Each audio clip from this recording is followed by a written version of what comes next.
The satellite footage would later become classified, but in those final moments before the feed cut to static, you could see them. 12 Navy SEALs in full tactical gear, crouched behind concrete barriers that wouldn't stop a paper airplane, let alone what was coming for them. They'd been pinned down on Runway 9 for 17 minutes, their exfiltration burred a smoking crater 200 meters away, when the radio crackled with an impossible transmission. Tower, this is Revenant 1 requesting immediate emergency landing. Air traffic control at Al Dafra had gone silent. Every frequency was either jammed or filled with panic chatter from the advancing insurgent forces who'd somehow breached the outer perimeter. The base was 37 minutes from being overrun, according to the last intelligence brief. No aircraft were airborne. No rescue was coming. Negative, Revenant 1, came the strained voice of Senior Master Sergeant Patricia Hallbrook from the tower. Runway is compromised. We have personnel under fire. I can see them, Tower, 12 Sol, surrounded on 3 sides. The voice was calm, almost conversational, with a slight southern drawl that seemed absurdly out of place given the circumstances. What made it impossible was that according to every database, every flight manifest, every piece of documentation the Air Force possessed, Revenant 1 didn't exist.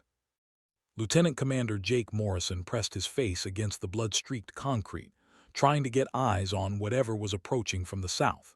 His team had been sent to extract a high-value intelligence asset from a safe house 12 clicks outside the wire.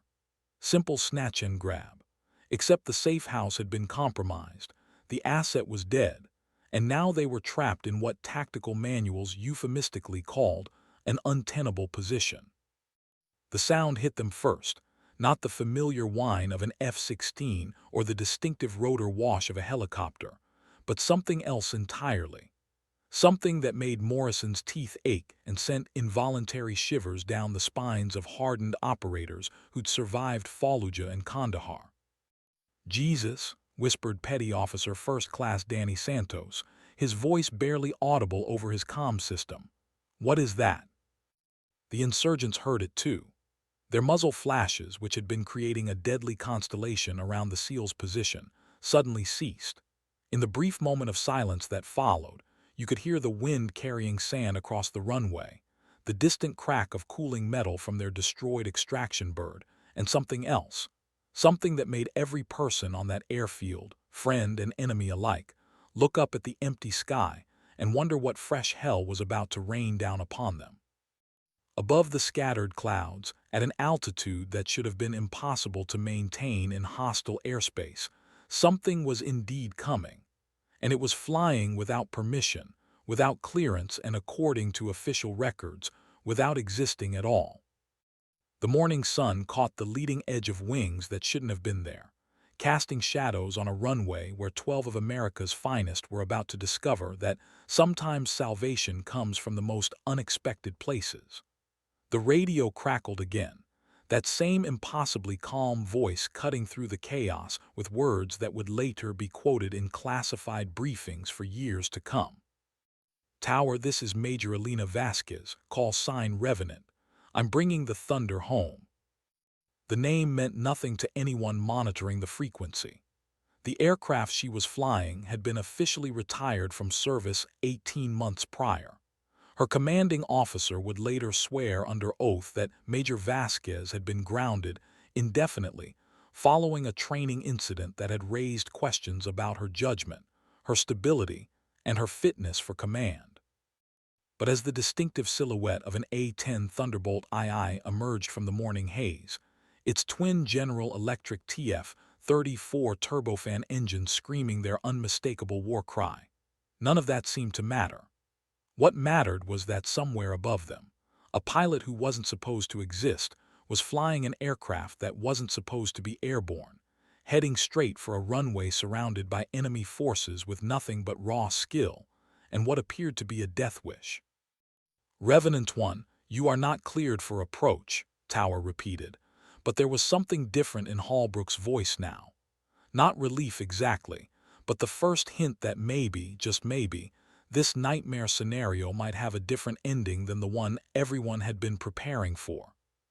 "Roger that, tower," came the reply, and Morrison could swear he heard amusement in the pilot's voice. "Since when do ghosts need clearance?" The insurgents opened fire first. Tracers arced up from concealed positions around the perimeter, creating streams of light that looked almost beautiful in the early morning darkness. The A-10 didn't deviate from its approach vector by so much as a degree. If anything, it seemed to accelerate, dropping altitude with the kind of precision that spoke to thousands of hours of combat experience. Morrison had seen close air support before. He'd called in strikes from F-16s, watched Apache work their magic against armored columns, even seen the legendary AC-130 Spectre gunships turn night into day with their devastating firepower. But this was different. This felt personal. The A-10's GAU-8 Avenger rotary cannon spoke once, a brief, devastating burp that lasted perhaps 2 seconds, and left a line of destruction across the insurgent positions that had been keeping the SEALs pinned down. The silence that followed was so complete that Morrison could hear his own heartbeat in his earpiece. "Tower, Revenant 1 requesting permission to taxi to the barn." This time Holbrook's response came immediately. "Permission granted, Revenant. Welcome home." As the A-10 touched down on runway 9 with the kind of gentle precision that made it look easy, Morrison found himself wondering who the hell Major Elena Vasquez really was, and why someone who could fly like that had been sitting on the bench while his team was getting shot to pieces. He was about to get his answer, but first, they all had to survive the next few minutes. Because while the immediate threat had been neutralized, the base was still under siege, and somewhere in the growing daylight, more enemies were regrouping for another assault. The real fight was just beginning. They rolled to a stop approximately 50 meters from the SEAL's position, its engines winding down but not shutting off entirely. Through the plexiglass canopy, Morrison caught his first glimpse of their unexpected savior, a slight figure in a flight helmet, hands moving with practiced efficiency across controls that most pilots treated with religious reverence. When Major Elena Vasquez climbed down from her aircraft, the first thing Morrison noticed wasn't her rank insignia or the faded squadron patches on her flight suit. It was her eyes, calm, focused, and carrying the kind of weariness that comes from seeing too much combat and making too many hard decisions. She moved like someone who'd learned to trust her instincts over regulations, and right now, her instincts were telling her that this mission was far from over.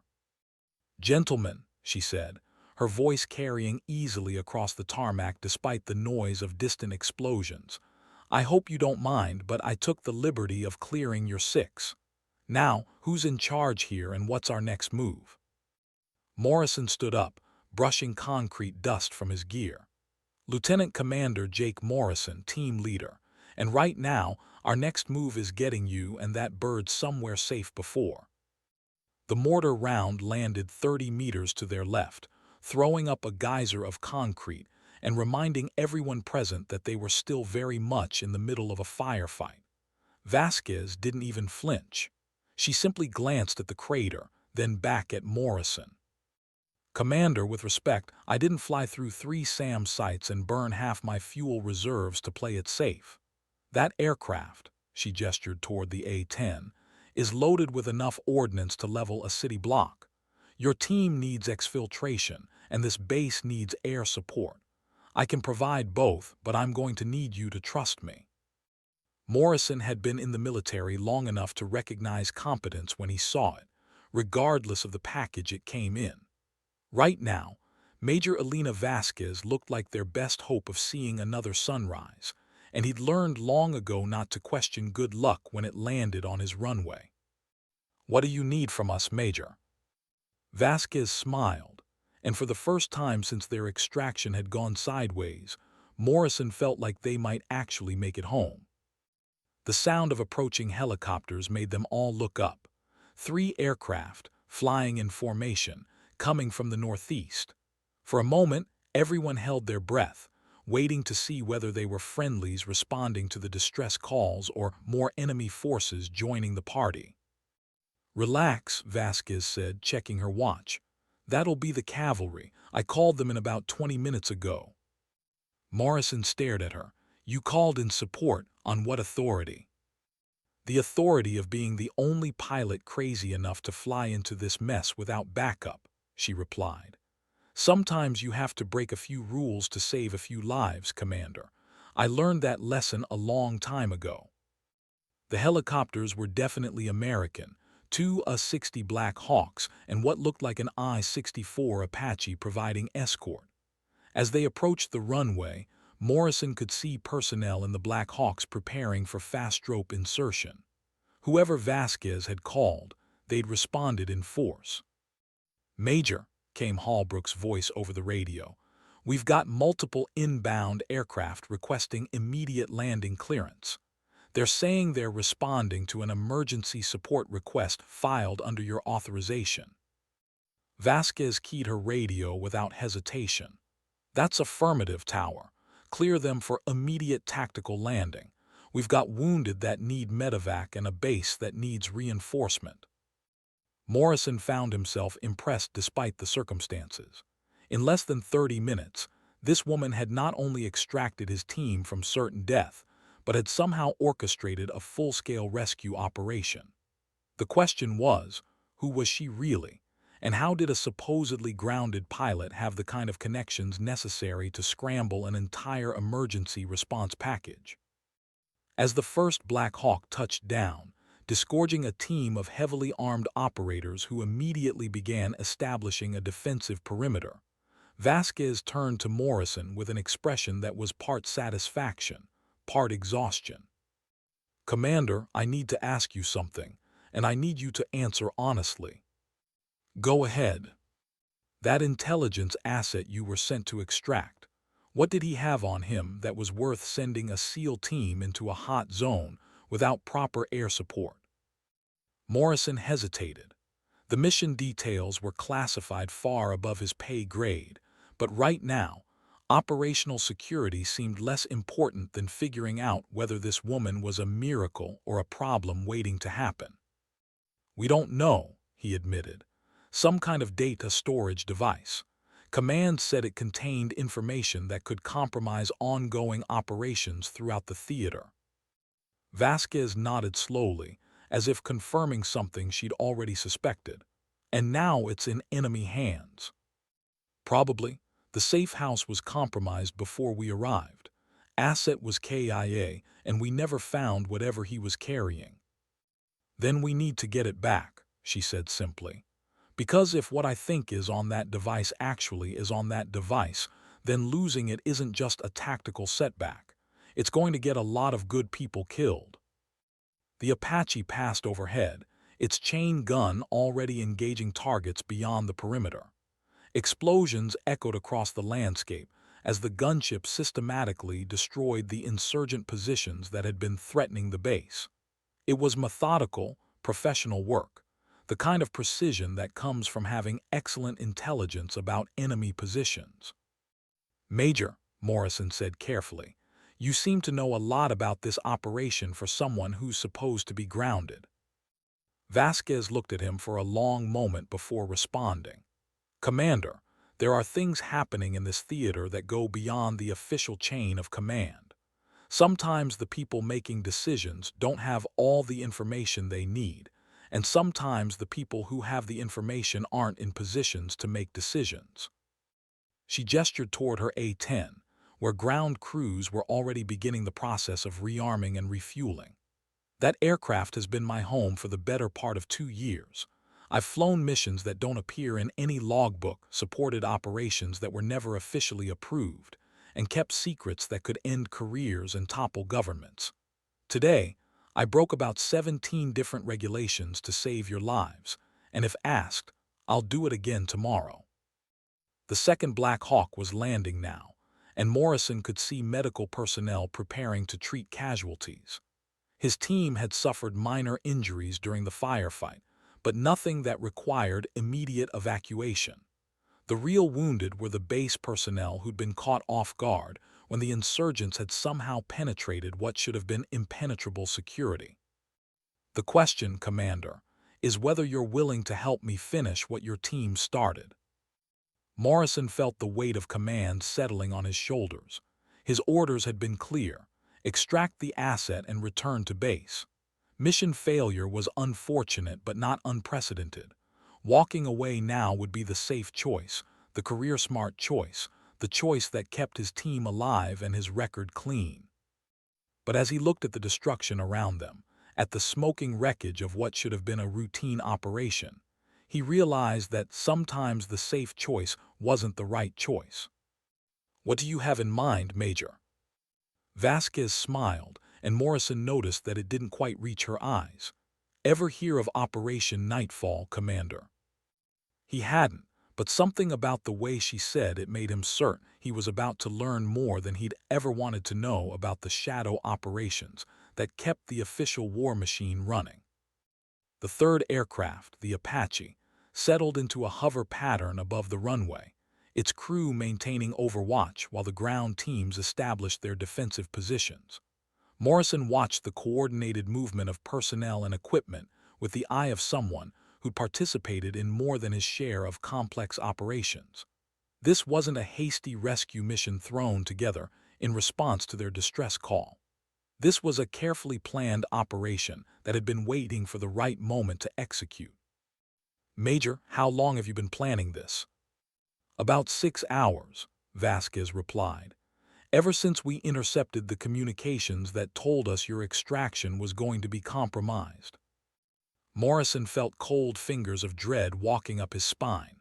You knew we were walking into a trap." "We suspected, but we needed confirmation, and more importantly, we needed the enemy to commit their resources to stopping you. Sometimes, Commander, you have to let people walk into danger so you can see who's trying to hurt them." The implications of what she was saying hit Morrison like a physical blow. His team hadn't just been sent on a routine extraction mission. They'd been used as bait, dangled in front of an enemy that someone, somewhere, had wanted to draw into the open. "Who's we, Major?" Before Vasquez could answer, her radio crackled with an incoming transmission. The voice was different from tower control, older, carrying the weight of significant authority. "Revenant 1, this is Olympus Actual, Sitrep." Vasquez keyed her mic immediately. "Olympus Actual, package secured, perimeter established, ready to proceed to Phase 2. "Roger, Revenant. You are cleared for independent operation. Execute at your discretion." "Wilco Olympus, Revenant 1 out." Morrison had been in the military long enough to recognize the cadence of high-level operational traffic when he heard it. Whoever Olympus Actual was, they had the kind of clearance that made base commanders nervous and politicians ask uncomfortable questions. "Major, I'm going to ask you one more time. Who are you really?" Vasquez began walking toward her aircraft, gesturing for Morrison to follow. "Commander, what I'm about to show you is classified at levels that don't have names. If you see this and decide you don't want to be involved, you can walk away right now and pretend this conversation never happened. Your team will be extracted, you'll file a standard after-action report, and this whole incident becomes just another war story." She stopped beside the A-10's nose gear and looked up at the aircraft with something approaching reverence. "But if you stay, if you help me finish this, you're going to learn things about this war that they don't teach at the Naval War College. You're going to see how the real decisions get made and who's really pulling the strings." Morrison looked back at his team. They'd followed him through 3 deployments and never questioned his judgment, even when it led them into situations that should have gotten them all killed. Right now, they were watching him, waiting for his decision, trusting that whatever choice he made would be the right one. "What's Phase 2, Major?" Vasquez reached into a pocket on her flight suit and pulled out a data device, military grade, encrypted, and bearing serial numbers that Morrison didn't recognize.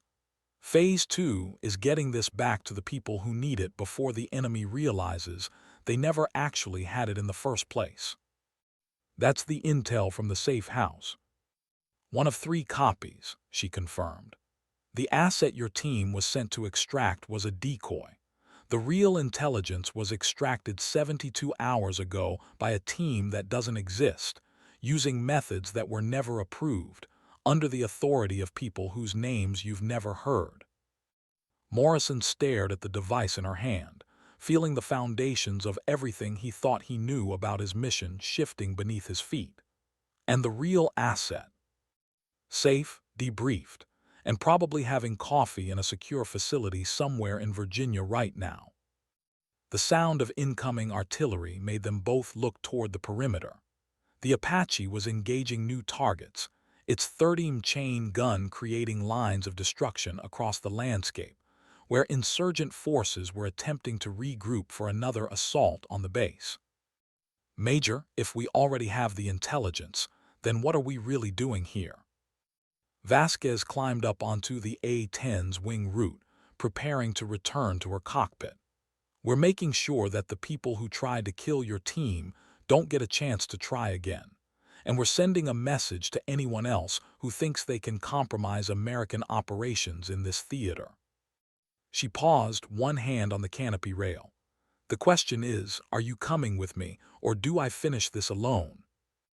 Morrison looked at his team one more time, then at the woman who'd appeared out of nowhere to save their lives. In his experience, the military was full of people who talked about doing whatever it took to complete the mission. But in that moment, looking at Major Elena Vasquez, he realized he was probably in the presence of someone who actually meant it. Where are we going, Major? Home, Commander, we're going home. But first, we're going to make a few stops along the way. As Vasquez sealed her canopy and began the startup sequence for her engines, Morrison gathered his team for what he suspected was going to be the most important briefing of their careers. Above them, the Apache maintained its protective overwatch, while around the perimeter, the newly arrived ground forces were establishing defensive positions that suggested they were planning to be there for a while. Whatever Operation Nightfall really was, Morrison realized, it was about to begin in earnest, and for better or worse, he and his team were along for the ride. The A-10's engines spooled up with their characteristic whine, and Morrison felt the familiar pre-mission tension settling into his stomach. In a few minutes, they'd be airborne again, flying toward objectives that hadn't been in any of their original briefings, supporting an operation that officially didn't exist. He'd been in the military long enough to know that sometimes the most important missions were the ones that never made it into the history books.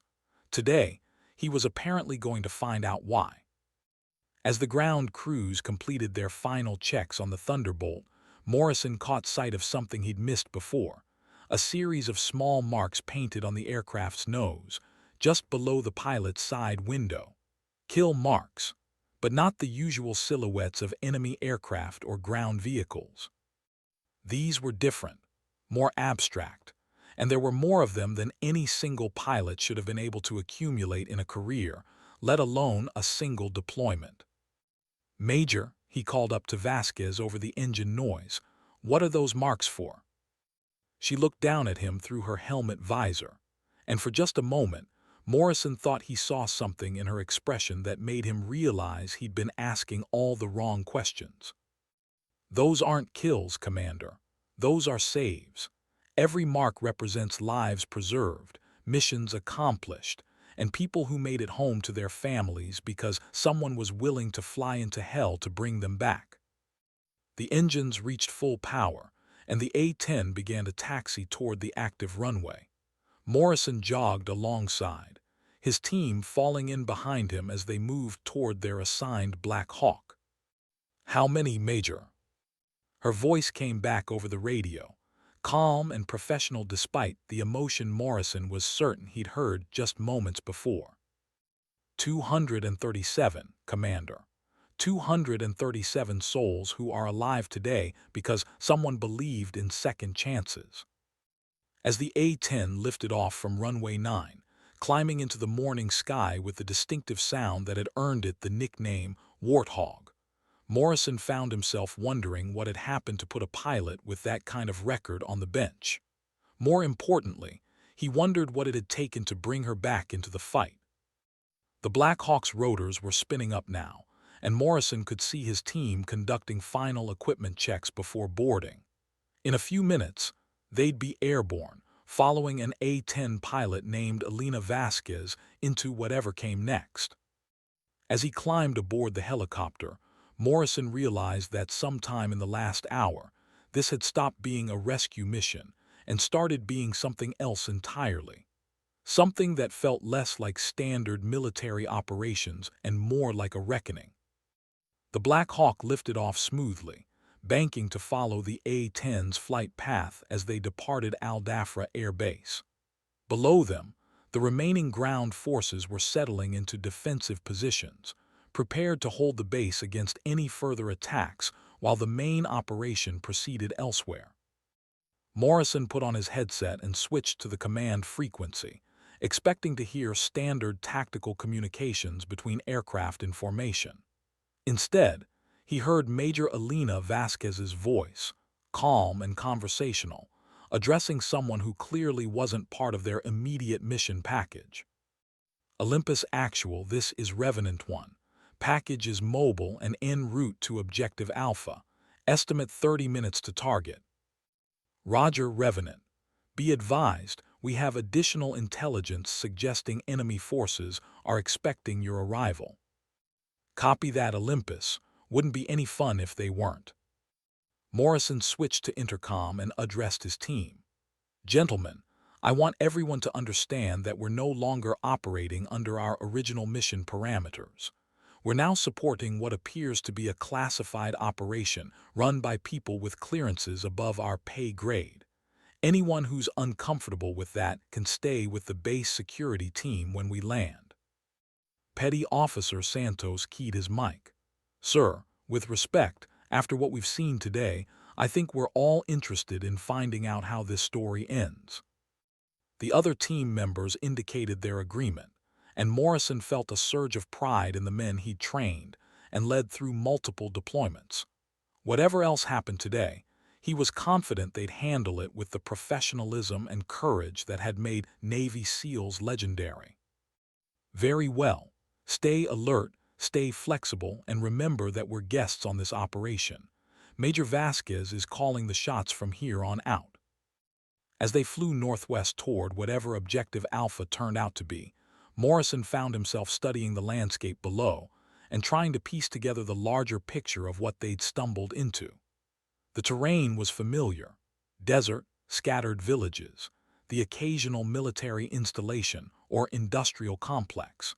But something about their flight path suggested they were heading toward an area that wasn't supposed to be significant enough to warrant this kind of attention. 20 minutes into the flight, the A-10 began to descend, and Morrison could see their destination approaching, a compound of buildings surrounded by defensive walls, located in what appeared to be the middle of nowhere. No roads, no infrastructure, nothing that would normally justify placing a high-value facility in such an isolated location. Revenant 1 to all aircraft, we are approaching Objective Alpha. Expect ground fire and possible surface-to-air threats. This is not a drill. Morrison felt his team automatically checking their weapons and equipment as they prepared for what was clearly going to be a hot insertion. Through the Black Hawk's windows, he could see the A-10 banking into an attack run, its pilot preparing to clear the landing zone with a kind of precision that suggested intimate familiarity with the target. All stations, this is Revenant 1, going hot in 3, 2, 1, Fox 2. The Maverick missile streaked away from the A-10's wing pylon, impacting the compound's main gate in a burst of flame and debris that Morrison could feel through the helicopter's airframe. Secondary explosions indicated fuel or ammunition storage, and within seconds, the entire facility was wreathed in smoke and fire. Tower, this is Revenant. Objective Alpha is secured. Recommend immediate tactical landing for ground teams. As the Black Hawk descended toward the compound, Morrison caught sight of figures moving through the smoke, enemy personnel, attempting to escape the destruction or reposition for a defense of whatever was left of their facility. The Apache's chain gun spoke briefly, ending those attempts with lethal efficiency. 2 minutes to touchdown, the helicopter's crew chief announced. Hot LZ, expect immediate contact. Morrison looked at his team one final time before they went into action. Remember, we're here to support Major Vasquez's mission. Watch her six, follow her lead, and let's all go home with the same number of holes we came with. As the Black Hawk flared for landing, kicking up clouds of dust and debris from the compound, Morrison found himself wondering what they were really going to find in the ruins of Objective Alpha. More importantly, he wondered whether Major Elena Vasquez was leading them toward answers or deeper into a mystery that might be better left unsolved. The aircraft touched down hard, and Morrison's team was moving before the wheels had fully settled. Whatever came next, they were committed now to the mission, to each other, and to a pilot whose story was apparently far more complicated than any of them had imagined. The compound was larger than it had appeared from the air, with multiple buildings connected by covered walkways that suggested this had been designed as a long-term facility rather than a temporary installation. As Morrison's team moved through the smoke and debris, they began to encounter evidence that this wasn't just another insurgent safe house. The equipment was too sophisticated, the construction too permanent, and the security measures too elaborate for a simple terrorist cell. This was something bigger, something that required significant funding and technical expertise to establish and maintain. "Commander, you need to see this," came Vasquez's voice over the radio. She'd landed the A-10 in what appeared to be a makeshift airstrip behind the main compound, and was now moving through the facility on foot with her sidearm drawn. Morrison found her in what had once been the facility's communications center, standing over a bank of computer equipment that had somehow survived the initial missile strike. The screens were dark, but the hardware appeared intact, and Morrison could see data storage devices that looked identical to the one Vasquez had shown him back at the airbase. "This is where they were coordinating the attacks on our operations," she said, ejecting a storage device from one of the computers. "Names, dates, target locations, even copies of our own operational plans. Someone's been feeding them intelligence for months." Morrison felt a chill that had nothing to do with the desert morning air. "How is that possible?" "That's what we're here to find out," Vasquez replied, continuing to collect data devices from the communications equipment. "But based on what I'm seeing here, the leak goes higher than anyone suspected." They were interrupted by Santos's voice over the team frequency. "Commander, we've got multiple vehicles approaching from the southeast. Looks like a convoy moving fast." Morrison switched to his field glasses and could see dust clouds on the horizon indicating at least 6 vehicles, possibly more. At their current speed, they'd reach the compound in less than 10 minutes. "Major, we need to extract, now." Vasquez was still downloading data from the computers, her fingers moving efficiently across keyboards that were labeled in multiple languages. "Almost finished, Commander. Give me 2 more minutes." "We don't have 2 minutes. That convoy will be in mortar range in 5. "Then we'll have to make sure they don't get the chance to use them," Vasquez said calmly, continuing her work. "Santos, can you get eyes on the convoy composition?" "Affirmative, Major. Looks like 4 pickup trucks with mounted weapons, plus 2 larger vehicles. Could be carrying additional personnel or heavy equipment." Morrison was already calculating fields of fire and defensive positions when Vasquez finished her data collection and stood up from the communications console. "Gentlemen, I know this isn't what you signed up for today, but we can't let that convoy reach this facility. If they recover any of the equipment we haven't already secured, people are going to die." She moved toward the door with the confidence of someone who'd made similar decisions many times before. "Commander, can your team establish a defensive perimeter while I reposition my aircraft for a gun run?" Morrison looked at his men, seeing the same determined expression on each face that he'd learned to recognize before particularly challenging operations. They were outnumbered, in unfamiliar terrain, supporting an operation they didn't fully understand, and facing an enemy convoy that probably outgunned them significantly. It was exactly the kind of impossible situation that Navy SEALs trained for their entire careers.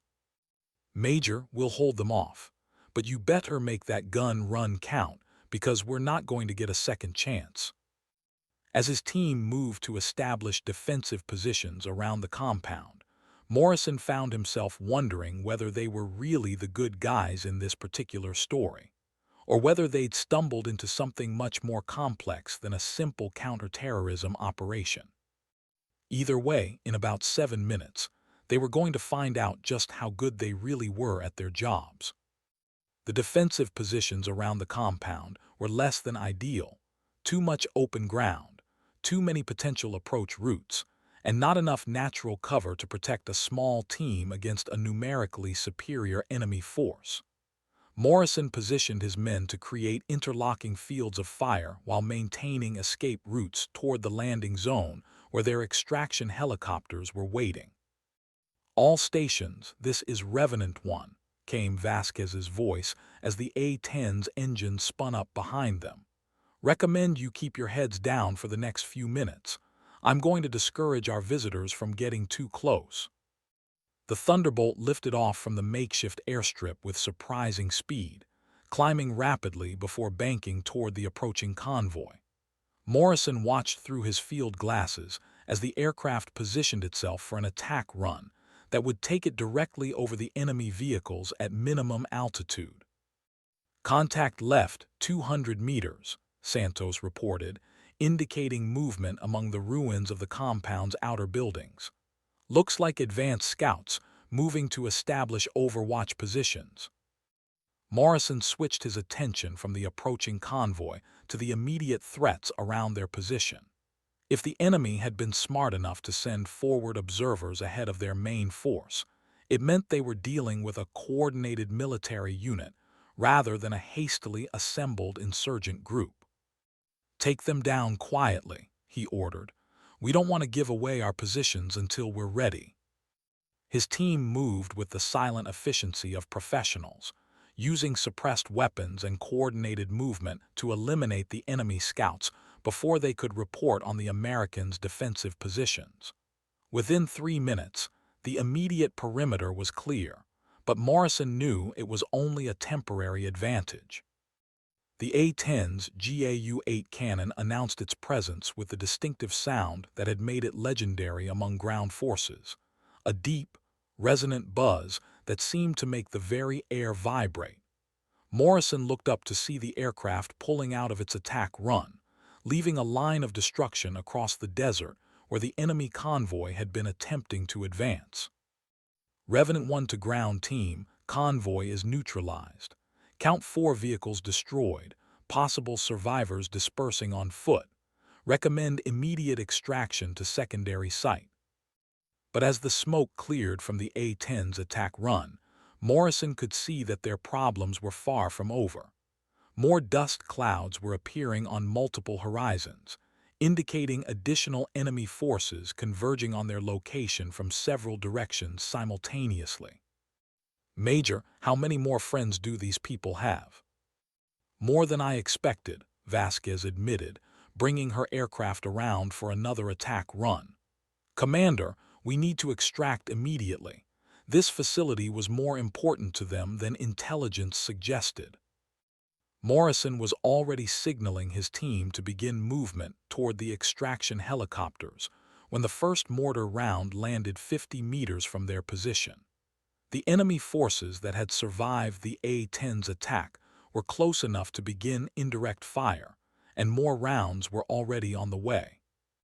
"All stations, this is Angel 1, came a new voice over the radio, the Apache pilot who'd been maintaining overwatch during their insertion.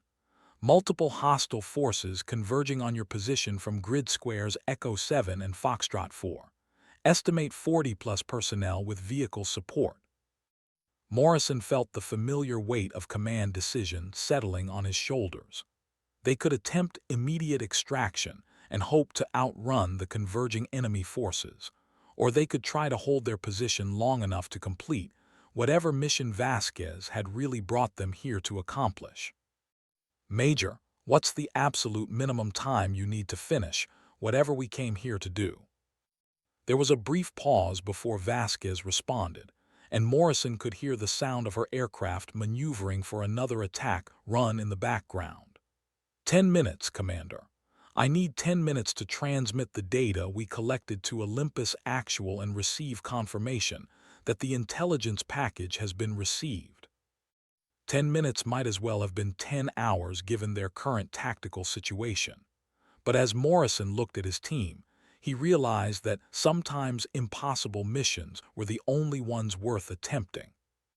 "You heard the lady," he announced over the team frequency. "We hold for 10 minutes, then we extract.